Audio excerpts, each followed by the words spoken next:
On this episode of Radcast Outdoors, we're going to talk about spring post-spawn walleyes, which is always a lot of fun after they've dropped their eggs and they start heading out for their summer hunt. So we're going to talk about some different things that you can try, some presentations, and some areas to look to catch that next limit of walleye for the next fish fry at your house. So sit back and relax, and we're going to do another episode of Radcast Outdoors. This episode of Radcast Outdoors is brought to you by PK Lures, Bow Spider, and High Mountain Seasonings. Fish on! Hey, Radcast is on. Hunting, fishing, and everything in between. This is Radcast Outdoor. Here are David Merrill and Patrick Edwards.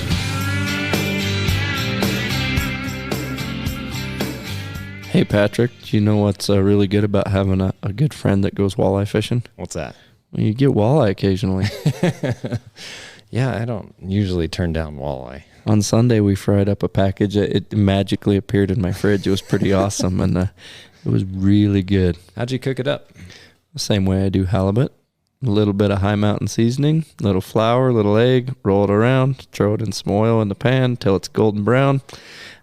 Does it get any better than that? I mean, you can use, as far as breading, I like panko. I'm a panko fan, right? Japanese breadcrumbs, but you can use rich crackers. I mean, you can use flour. You can use pancake batter, anything, right? That's going to hold some grease and stick to it. Definitely, you got to have some egg. Definitely put some seasoning in there. So, well, I tried a new method this weekend. I had some northern pike and some walleye, and I tried the gourmet fish seasoning from High Mountain on one, and then the Bayou bass on the pike. And the Bayou bass is also High Mountain seasoning, right? Man, which one was really better? Good. I really like the Bayou bass. I think I would like the Bayou bass better too. But I also did this thing where I made a roux and then made a cream base, and I put the Bayou bass seasoning into that and mixed it up really good. And once I got that mixed into the cream and put that over, the fish, I mean, that was really good. Yeah, I'm not gonna deny that it was, but that cream sounds like a non-dairy person's nightmare. Yeah, so we did that. I baked it in the oven, to cook it, but it turned out really, really well. But yeah, having the walleye in the freezer and having walleye this time of year, it's always nice to do. So I figured, why not talk about how to get some walleye and, some methods, because a lot of people, they've got fish patterned certain times of year, but they don't really have them patterned throughout the year. And walleyes, I'll just tell you, they don't stay in one spot.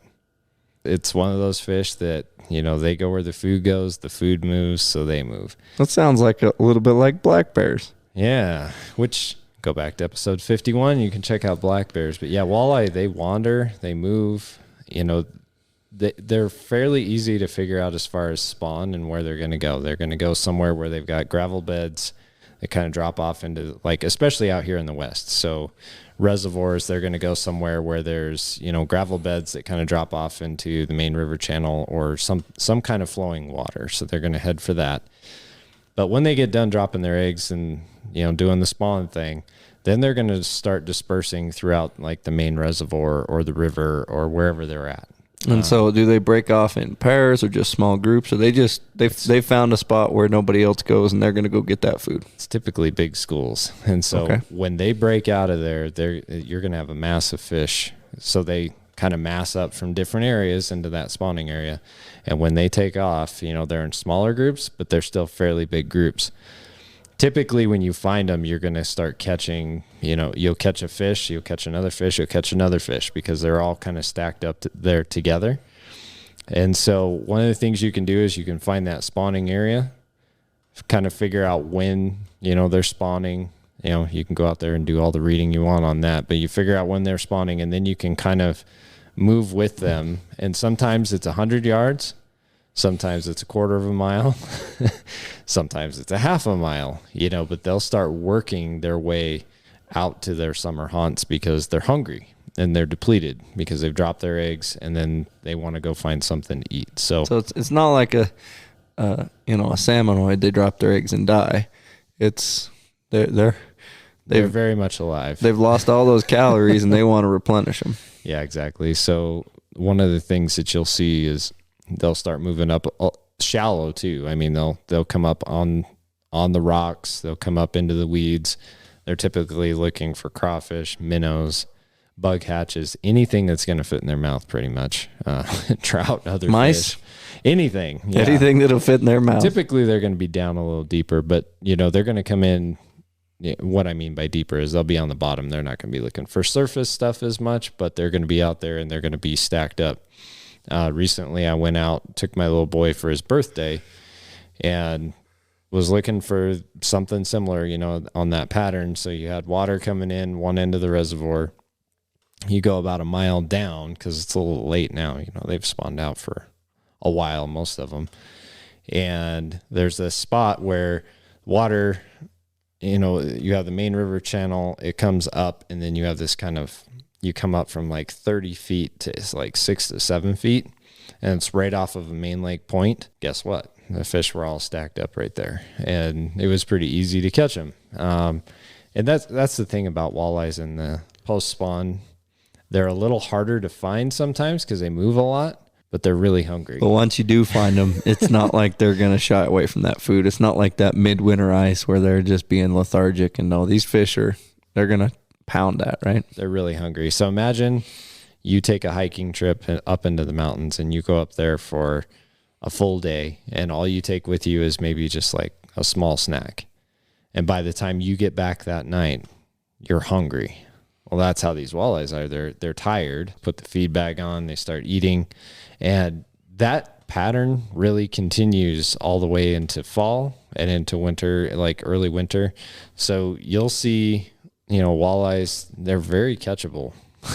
From now till fall. Oh, yeah. I mean, in the summer, their metabolism increases, and so they just eat more and more. But, especially after the spawn, they're pretty hungry. And so...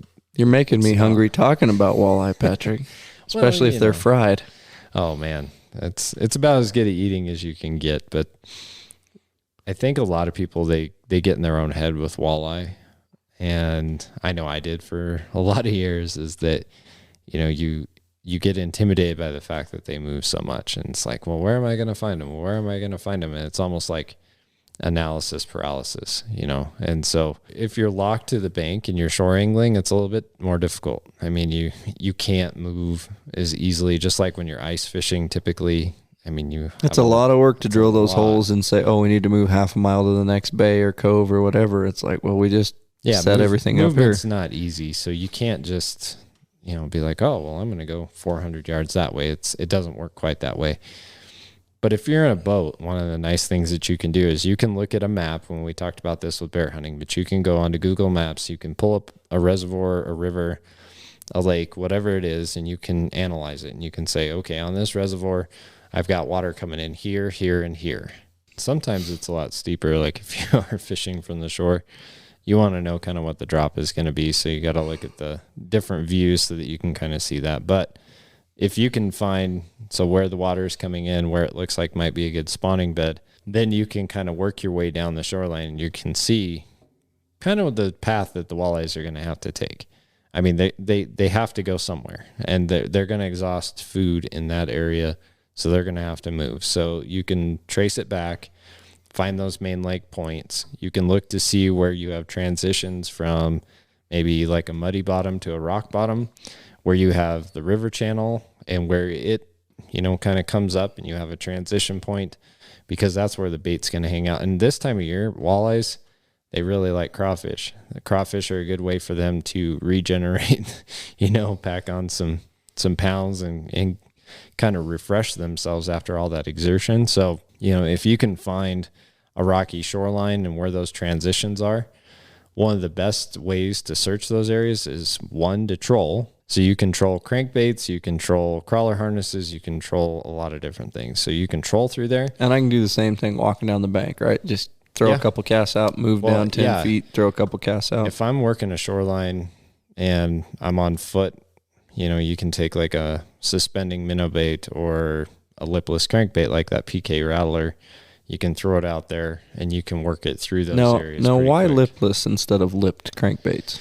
Well, a lipless crankbait you can control a little bit more. So like a lipless crankbait, let's say you're fishing off of a steep ledge and you want to fish towards the bottom. It's easy to do that because you can cast the lipless crankbait out, let it drop, count it down, and then work it back lower in the water column. If you have a, floating bait, you're limited to how deep that bait can dive. If you're fishing a suspended bait, same thing. It can only go to a certain point. So the nice thing about a lipless crank, I can cast it really far because they're usually fairly heavy. You can go with the quarter, 3/8, half ounce, whatever.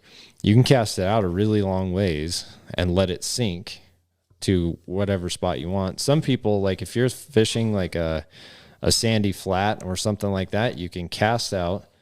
You can let that bait sink all the way to the bottom, and then you can rip it off the bottom and let it drop, rip it off the bottom and let it drop. Just like a crawdad coming up and going down, coming up, going. It's very effective. The same with a PK, like flutterfish or PK spoon, you can do that as well. But you also run the risk of getting hung up. So you kind of have to weigh that option in your head of, do I want to try that or not? But that is a great search bait because you can cast it, retrieve it, cast it, retrieve it. But probably one of the best baits of all time. And Al Linder talked about this. You can go back to episode 37 and listen to it. But if you're fishing a jig for walleyes with just like either a curly tail or a paddle tail, it's really hard to beat that presentation because you can cast it anywhere you want. You can work it fast. You can work it slow. You can work it on the bottom. You can work it in the middle of the water column. You can work it towards the top. It's really dependent on you on how you want to work it. And walleyes are extremely susceptible to jigs. They like jigs. They like grubs. They like the paddle tails. It just seems to be the kind of presentation that just gets all their senses going. If you were going to put together just a quick tackle box of I'm going to go post spawn walleye fishing, I'd say your best bet is you're going to want one of those jigs with a body on it. So either a curly tail is just always good and a paddle tail is always good. So I would recommend something like that. You probably want an 1/8 ounce jig. You probably don't want to go super heavy because you want to be able to kind of bounce it along like the shoreline, the rocks, the transition points. So that would be my number one. My number two would be a crankbait, either a lipless or a suspending minnow bait. I've caught tons and tons of walleyes on that suspending minnow bait, and the lipless crankbait this year has done really well. And that walleye you had was on that. So, I mean, they do hit it. The other thing that, a lot of people don't think about is, if you are in the boat and you're trolling, sometimes walleyes like things moving really, really fast, and sometimes they like things moving slow. So if they like things moving fast, troll cranks, and PK makes that ridgeline crankbait. It is a good option if you're going to rip and go like 2.5 miles an hour and go around the shoreline. They will hit it. So will big rainbow trout. But if you have to slow down and you want to go like a 0.5 mile an hour up to a mile, 1.2, 1.3, that PK wobbler or some kind of a inline crawler harness of some kind is going to be a really effective presentation because you can kind of hang it out in front of their face. The walleye, again, I mean, it's not rocket science. I don't want people to think, like I did for years, oh man, I just don't know where to find them.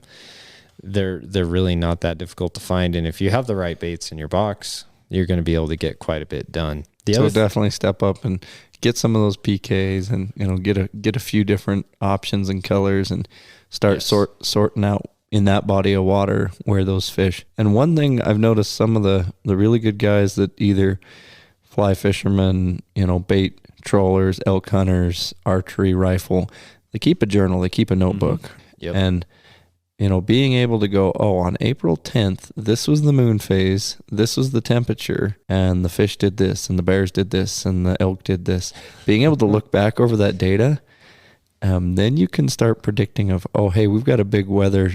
And I'll give everybody, I've got a really nice black-tailed deer hanging on the wall. I mean, really nice.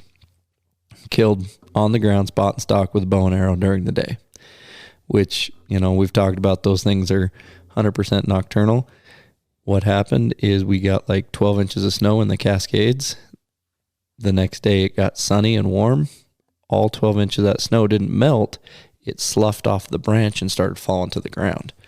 And we're talking, 200-foot tall Doug fir trees with every branch has 18 inches of snow piled up on it. So there was a lot of these snow plumes coming down, making this big noise. And I mean, it was cold enough on the ground that it was billowing up like smoke.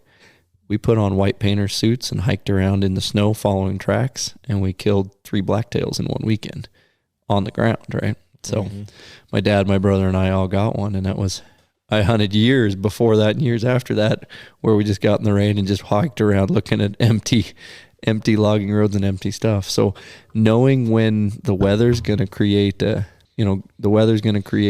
a specific pattern, maybe you can talk about that. What do Sure. walleyes do when that water temperature suddenly changes or the cloud cover suddenly changes? Well, here's another hack is everybody's got a cell phone. So if you take pictures of your fish and you keep, like you save, like on my iPhone, I have a favorites, you can look at the dates of when you caught those fish and you can see the time when you caught those fish. And so it works almost like a journal. I keep a journal too, but it's nice to be able to go back and have a visual reference of, okay, on June 24th, I was fishing at such and such a spot using such and such a lure, and this was the weather, and you can kind of tell. I'll give the listeners one. We were power bait fishing with the kids, and I had some number 8 and some number 12 treble hook, and the number 8 treble hook outfished the number 12 like 10-1. Right? I just had a little tiny treble hook, put it on the little kid's fishing rod, his little toy Walmart, clicker reel, threw it out there. He caught 3 fish, and the adults were throwing twice as far with bigger gobs of power bait and bigger treble hooks just to get the kids some fish, right? Mm-hmm. Well, what I figured out is that lighter hook, even though it's got less power bait on it, is going to float higher off the bottom, even though they're the same leader, the same weight. And those trout were being very subtle with their bite, and I'm sure they were feeling that bigger hook or the tension before they actually swallowed it, and they were gone. And it wasn't floating as high in the water column, so they were having to hunt for it a little more, and they weren't finding it as much. So it took me 2 trips to figure that out of why is this little hook outperforming. I mean, we're talking the same bait. We're talking the rod's 20 feet away from the other one. It's not in a better spot. Those trout are just cruising through, but the presentation was different. Presentation's a big deal in fishing, and just like with anything. But I mean, if you don't present the bait right, you're not going to catch fish. That's just the bottom line. The other thing too is understanding what fish are going to do in reaction to X, Y, and Z. I mean, you have a lot of different factors. You've got to learn that. You can't. You have to learn it. Either you read it or watch it or go out and learn it firsthand. I have gone a lot of times when I was younger and I didn't catch much. We caught some here and there, and then you start to figure out patterns. You start to figure out, what kind of presentation works. Like I can work a crankbait pretty decent to where I know that I can get a fish to whack it. I mean, you learn that over time, and it's not something that you're just going to know automatically and walk out there and do it. Over the years, I've had a lot of trips where they weren't as successful, but you pick up 1 or 2 things that worked. So maybe you go out and you fish and you're like, I'm going to try these 5 spots. One of the spots you catch 2 or 3 fish and you're like, oh, well, what was good about that spot, or what was different about my presentation? And you kind of learn what worked and what didn't work. Well, same with like post-spawn walleye. I mean, they're going to move really fast. And so you may hit 10 different spots and you have to move fairly quickly. But when you find them, you better have a presentation that works. It's one thing to find them. It's a whole nother thing to actually put them in the boat. One of the things that you've got to think about is, what depth of water are they in? What presentation is going to be best for that depth of water? And are they even interested in that? So how do you know that? You change baits a lot. Or if you're like me and you go on the boat, you probably have 2 or 3 rods already rigged with whatever presentations you plan on using that day. And every time I go fishing, whether it's with you or with anybody, I find myself spending more time changing rigging, right, to whatever the person I'm with using. Or that's the one thing I like about fly fishing. But even then, I'm always like, oh, I'm going to try this wet fly or this dry fly, or I'm going to switch to a bead head, or I'm going to go to this color. But when you finally find the presentation and the thing that's working, right, then it's kind of magic. It is. And you don't want to spend time with your lure out of the water. No, you're not. I'm always telling my kids, it's like the more time that presentation is in the water, the more successful you're going to be on average. And that's true with any kind of fishing. So if you're, especially if you're walleye fishing, typically you're not fishing super fast. you're going to be working your lure, but you're not going to be working it really fast. And so having longer casts, working, the bait. And here's another thing that you need to think about is when you're making casts on a shoreline for walleyes, there's a couple of different presentations I like to use. So let's say you're on a reservoir and you're fishing off of a point. One thing that you want to do is you want to work from the point back out to your boat, or if you're on the shoreline, you want to work straight out from that point and hop uphill back towards the bank. The other thing that is key that a lot of people don't do is working parallel to that shoreline. So let's say, you're casting straight off that point and you're working it back and you're hooking up with fish 8 feet from the bank. Well, I think parallel might be better. Yeah, they might actually be stacked up, at 10 feet deep all along that shoreline. So all you have to do is turn your body, cast more parallel to that shoreline and work that depth. So now instead of 2% of your retrieve, you're through a column of fish. Now, 3/4 or half of your retrieve is through that column of fish. Exactly. So typically when fish are running shorelines, you'll see this with smallmouth bass, with trout, with walleye. They'll work the same depth in a group and they work in a line. And so if you're fishing that and you find them in 15 feet, that's probably where you want to stay, and if you're trolling, same kind of thing. If you're seeing them at 15 feet, you're trolling over that spot and you're starting to hit fish, that's what you want to stick with. Oh, that's the same thing for big game hunting, Patrick. I mean, the last episode we talked about black bears, and I said, it works for deer, it works for elk, it works for, if you find something at 3,000 foot elevation during this type of forage season, moving to 9,000 is not a good call, or moving to 1,000. Now, same thing. If you find them at 15, that doesn't mean you're not going to catch one at 17 or 12, but don't all of a sudden switch to 70 feet of water. No, and I've seen fishermen do this. The walleye will be in 6 feet of water, but they're so used to trolling 20 feet of water that they stay out in 20 feet of water and they maybe catch one fish. And I'm like, okay, all you have to do is motor up here to 6 feet of water, change what you're doing a little bit, and you're going to have your limit in 30 minutes or 45 minutes. But people get into a rut of what they think they know, right? And it's comfortable to not switch and, I've had success doing this. I'm just going to keep hammering it out and just keep struggling, and I'll have success eventually, right? And sometimes that's just, the fish aren't biting. You and I have gone, and the moon phase has been wrong, and the water color's been wrong, and we didn't catch a lot of fish. Yeah, it's called a learning moment. Yeah, don't go fishing on the moons. Just wait and go the next weekend. But I mean, the same thing as anything. Bears are the same way. Elk are the same way. There's gonna be extracurricular input. Weather, whatever it is, that's gonna change just because you were successful. Maybe the last 10 years in this spot, this time with that lure, it's time to change it up a little and try, Sometimes it's only a few feet. Sometimes you're going from 6 feet deep where you're presenting your bait to 10 feet, and that's it. I mean, really, and maybe it's 100 yards down the shoreline compared to what it was last year or the year before. I mean, usually it's not that huge of a difference. Like sometimes it is, but, weather can play into that. I mean, you could... Like the other day when I had my boy out there, it was right before a huge storm and the wind blew. Let me tell you, holy moly, it was like a hurricane, but we got off before that. But, you can have a weather system move in and the walleyes move out. They could be in 7-8 feet of water before the storm hits. And when the storm hits, they're in 35, 40, 50 feet of water. Down in that calmer water. Taking off, getting out of there. Or the reverse can happen where the storm comes in and the fish are deep. And because the wind is blowing and smashing waves up against the shoreline, there starts to be some feed there available for them. Sometimes they'll be in 2-3 feet of water. And that's stuff that you have to learn over time. But I'll tell you, this post-spawn bite, if you're looking to get some fish and have a fish fry, it can be a lot of fun. But be ready to move around. If you catch them at such and such spot 2 days ago, don't expect them to still be there 5 days from now. Most of the time they're going to move because, again, food changes in the weather. Just depleting their food source. Things. Yep. So the thing water temperature is going to be a big one, right? Oh, yeah. Because that's going to predict what food's available. It can cause hatches. One thing people don't realize about walleyes is they do like bugs. And when there's a huge hatch going on, they will get after it. And also, the bait fish that the walleyes eat also like bugs. So they're out. Yeah. So when there's a hatch going on, the walleyes will be around somewhere. I guarantee you they'll be there.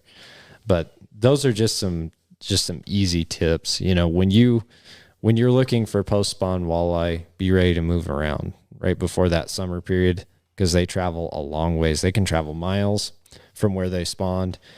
So be ready to search, be ready to look, but when you find them, they're probably going to be fairly concentrated. Another thing too, just before I forget this, is, you know, this time of year, people forget about the weather, and check the weather forecast before you go out in a boat, especially.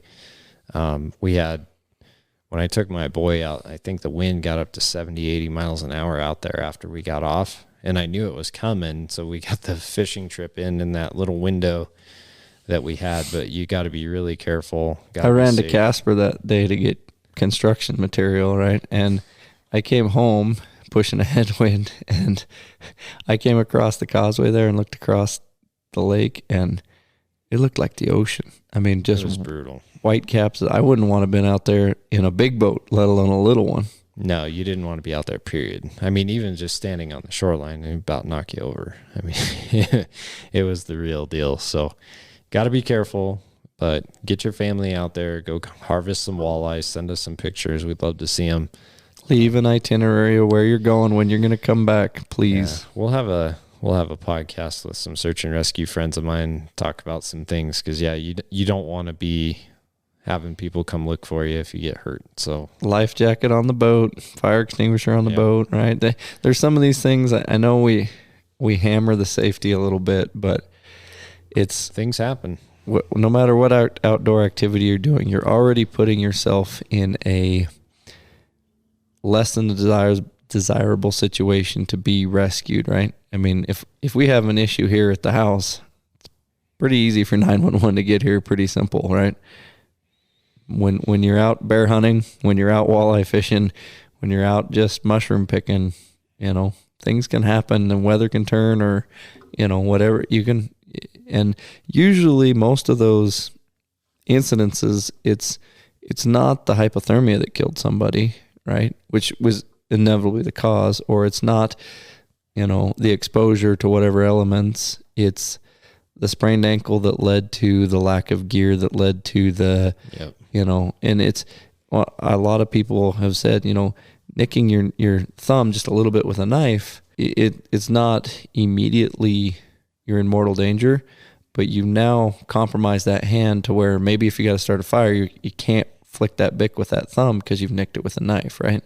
And if you can't get the fire started, then you get hypothermic, and then you get delusional, then you strip your clothes off and run around, and right. So just guys, be careful out there, please. Just be a 2% of common sense of, hey, I'm just going to tell whoever, hey, I'm going to do this. I'm going to be back at this time. Married guys, I know you're tough, but let your spouse know where you're going and let them know when you're going to be back. Because, I mean, I have a friend that, I've had a couple of friends get hurt this year. One tore his Achilles, another one broke his femur. You don't know. And these are on fishing trips. I mean, you got to be careful. You know, if you're hopping rocks, you know, around shorelines, fishing rivers and waders, bad stuff can happen really fast. So and a lot of times I'm taking the oldest boy overnight here or there, right? And I let my spouse know that, hey, we're going approximately this drainage or trailhead or this area, and we should be back by this time, right? And it's not that I want to be babysat or checked up on. It's if I have a vehicle issue, if I have a health issue, if I have any kind of issue and I'm overdue, I want somebody to raise an alarm of maybe my cell phone's dead. Maybe you don't know, but it's way too easy to just leave an itinerary, and that does trigger, hey, this person's overdue. Yeah. And then a search party does start showing up. In a survival situation, minutes matter. So it is a big deal. But one last thing, we got to talk about our other sponsor here is Bow Spider. So that's another tool in the tool belt that is, it's handy, right? And I would say on these walleye trips, especially as we get into summer season, maybe if the fish have moved, take a bow fishing bow, take a Bow Spider and shoot a few carp for some midday entertainment break, especially if you got kids with you, right? Yeah, and this time of year, the the carp are getting ready to spawn, so they're very, very susceptible to being shot with a bow. So you can put your bow spider on your hip and go out and smash it. I'm sure that might be some good bear bait, just so you know. And great garden fertilizer. Great garden fertilizer, and they're invasive, so we need to remove as many of them as we can, please. But I will tell you, they are one of the best sport fish on the end of your line, too. They fight like crazy. So they are fun to catch. But, yeah, so go check out Bowspider, bowspider.com. You know, if you're a bow fisherman, it's going to be a game changer for you. Yeah, please check out all our sponsors. Whatever your passion or hobby is, we like working with those guys. We want to continue to work with all of them. And they're all really good guys. So we'll have some more episodes coming up soon. If you've missed episodes or you're new to the show, you can go to radcastoutdoors.com. You can go to Apple Podcasts, Spotify. Check Stitcher. out our glasses. Yep. Right, from Fremont County Stoneworks. They are cool glass. They are cool glass. But yeah, you can get our show just about anywhere now. We're on iHeartRadio, Pandora, you name it. You can find us just about anywhere you want.